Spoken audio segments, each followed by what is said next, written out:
Se você for pesquisar no Google o conceito de vocação, você irá encontrar algo como uma certa inclinação, tendência ou habilidade que leva o indivíduo a exercer uma determinada carreira ou profissão. Na realidade, eu não entendo se nascemos com ela devido às questões genéticas ou fator social. Talvez seja até a soma das duas. Eu só sei que desde criança eu sempre fui muito curioso, sempre gostei de me comunicar, né? E meus pais, sempre que podia, tinha que me deixar longe de peças como controle remoto ou coisas do tipo. Porque quando acontecia deles tirarem um pouquinho a atenção de mim, geralmente eu estava desmontando tudo e o pessoal falava que, na época, eu dizia que eu queria consertar as coisas. Meu pai é empresário. Eu cresci numa oficina mecânica, comecei a ter a minha experiência ali no meio técnico por volta dos 11, 12 anos de idade e eu trabalhava como ajudante de mecânico, né? Eu já ficava desmontando os motores, limpando as peças, melando minha mão de graxa, essas coisas. Naquela época eu era bem jovem, achava bem divertido. Aos 18 anos, eu entrei na faculdade de engenharia mecânica. Foi quando eu comecei a ter minhas experiências dentro de sala de aula como professor.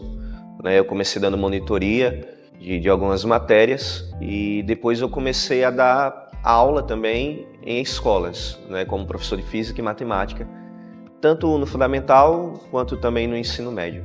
Era muito gratificante, na realidade, porque eu senti que eu gostava de me comunicar. E durante as aulas eu tentava sempre sair do quadro e aquela influência que eu tinha da prática na área técnica, eu tentava trazer para a sala de aula trazendo exemplos práticos daquilo que eu tentava ensinar.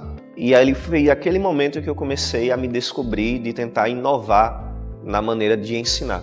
Se tem algo que sempre me deixou intrigado desde a época de escola, é o método tradicional de ensino. Desde aluno, eu nunca curti muito o quadro branco. Para mim nunca fazia sentido a parte de decorar para escrever, tirar uma nota e dizer se iria passar ou não, se era inteligente ou não. E eu sempre era daquele tipo de aluno que eu perguntava ao professor, onde é que a gente vai aplicar isso? E me dê exemplos. E não é culpa do professor, claro, porque ele veio de uma cultura repetitiva também, ele foi aluno. Mas ele dizia que eu nunca iria usar aquilo, né? A não ser para passar no Enem ou fazer alguma coisa específica. Aí foi quando, por volta de 2017, 2018, já lá no final do meu curso de engenharia, que eu trabalhei num lugar onde chamou muita atenção. Lá era uma escola de línguas, né? Eu lembro que era uma escola que dava aula de inglês, de espanhol, só que existia um setor que eles chamavam de robótica educacional. E eles trabalhavam lá com kit de Lego. Os kits da Lego, na época, eu fiquei maravilhado porque eram peças muito desenvolvidas, que eu já conhecia na área industrial, que eram peças que a gente aplicava na parte automotiva, dentre outras, só que em forma de brinquedo. E não tendo muito conhecimento na área de pedagogia, mas ali eu senti que aquilo dali seria uma tendência para o futuro, onde os alunos iriam ter algo prático naquilo que eles viam na sala de aula. E ali foi um momento que me deu vontade de fazer parte, de empreender. Eu nem cheguei a entrar no mercado de trabalho. Eu me formei e iniciei o projeto. E aí foi uma aventura. Juntei equipe, trabalha aqui, trabalha ali, decidi como é que vai fazer as coisas. E foi naquele momento, ali já no início, que eu constatei que o nosso mercado estava carente em diversas maneiras. Na época, aquele kit de Lego, ele custava por volta de R$4.000 a atender uma quantidade de 4 alunos. A outra coisa que eu percebi era a competência profissional, né? Ainda estava muito necessitada. Mexer com aqueles conceitos técnicos era algo muito desafiador para os professores. Eles vinham da área de pedagogia comum, né?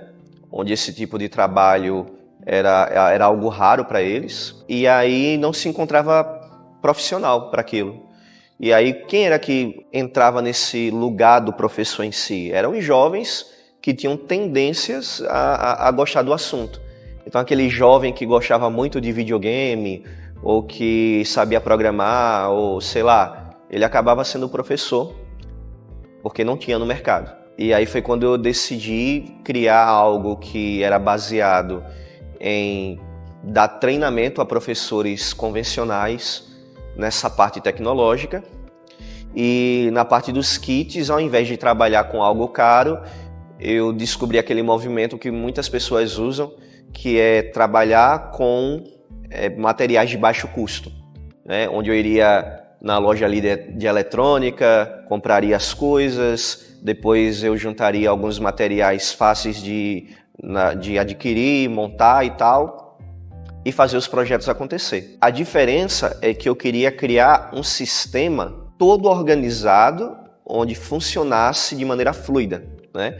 E não simplesmente fizesse projetos ali avulsos. Eu queria aplicar realmente algo que fosse direcionado à BNCC, às matérias exigidas pela BNCC, né? Que a gente aplicasse em geografia, em matemática, em português e afins. Durante o processo, a gente foi descobrindo muitas coisas, né? Era um trabalho árduo, a gente percebeu que para cada idade que a criança tinha, a maneira de raciocinar era diferente, né?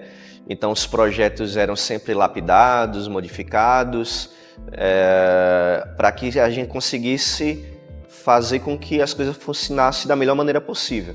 E a grande preocupação é o quê? Que a gente consiga, esse meio técnico complicado, fazer com que a gente simplifique o máximo possível para que se torne algo simples para ele. Foram 5 anos de muitas coisas acontecendo. Eu, particularmente, eu acho que eu envelheci uns 20 anos. Foram muito estresse. A gente teve pandemia, a gente teve coisas que atrapalharam muito o processo, né? Eu tinha umas 3, 4 escolas em contrato. Durante a pandemia, a gente perdeu tudo. Eu fiquei trabalhando praticamente sozinho, eu e uma ilustradora, para poder terminar o livro. Foi um momento muito difícil para mim, porque eu tinha medo de ir para o mercado de trabalho, porque eu já era formado, mas o medo de ir para o mercado de trabalho era por ter o risco de arquivar esse projeto. Porque eu já tinha investido muito, eu já tinha gastado muito, então não fazia sentido simplesmente ir para o mercado de trabalho e deixar tudo para trás. E aí eu tive um momento bem difícil, foi crise de ansiedade, fiquei um pouco depressivo durante o lockdown, mas mesmo durante esse processo, lá no finalzinho, a gente conseguiu concluir 90% das coisas praticamente.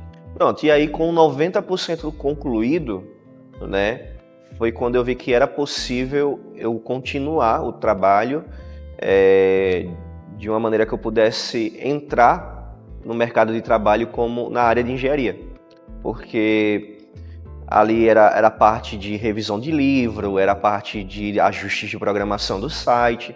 Então foi um momento que eu decidi realmente entrar até para me capitalizar, né? Eu precisava me capitalizar para continuar o trabalho. Eu tinha consciência que esse processo iria deixar tudo mais lento para a startup, mas eu não tinha outro caminho. E aí eu entrei no mercado de trabalho, comecei a me desenvolver lá, comecei a me destacar. Foi quando eu comecei a ter a experiência de conhecer aí, viajar o Brasil todo através desse meio industrial. E aí durante essas viagens, durante os projetos que eu pegava, durante as coisas, na empresa que eu entrei, eu adiantava onde eu podia, né? Eu ia para a correção dos livros, ajustava ali, melhorava o negócio aqui.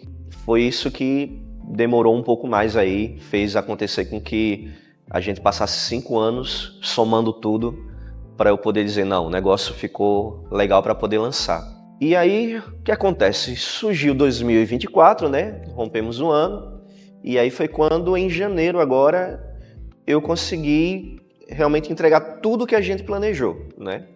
Todo aquele sistema EAD, todo o treinamento online, livro físico, projetos em PDFs, plataforma de jogos, tudo aquilo que a gente tinha de ideia, a gente conseguiu entregar. E a melhor parte, né? Que tudo isso que a gente está entregando é de uma maneira simples, intuitiva e prática. A escola quer trabalhar robótica? Ela vai lá, escolhe o projeto, escolhe o que quer trabalhar, adquire o produto, faz uma assinatura bem simbólica comparado ao que as escolas estão pagando hoje e faz o negócio acontecer com a sua própria equipe. Atualmente, formado em gestão pedagógica, eu vejo o quanto esse trabalho auxiliará o processo da ressignificação da educação que o nosso país está sofrendo. E fico muito feliz, realmente, assim, em fazer parte disso. Meu nome é José Luiz de França Júnior, todos me chamam de França, e eu estou gravando esse vídeo para anunciar a todos vocês que depois de todo esse tempo de trabalho, de esforço, com mais de 70 mil reais investido e um pedaço da minha alma, eu anuncio a vocês que a REB, Robótica Educacional Brasileira, está sendo inaugurada.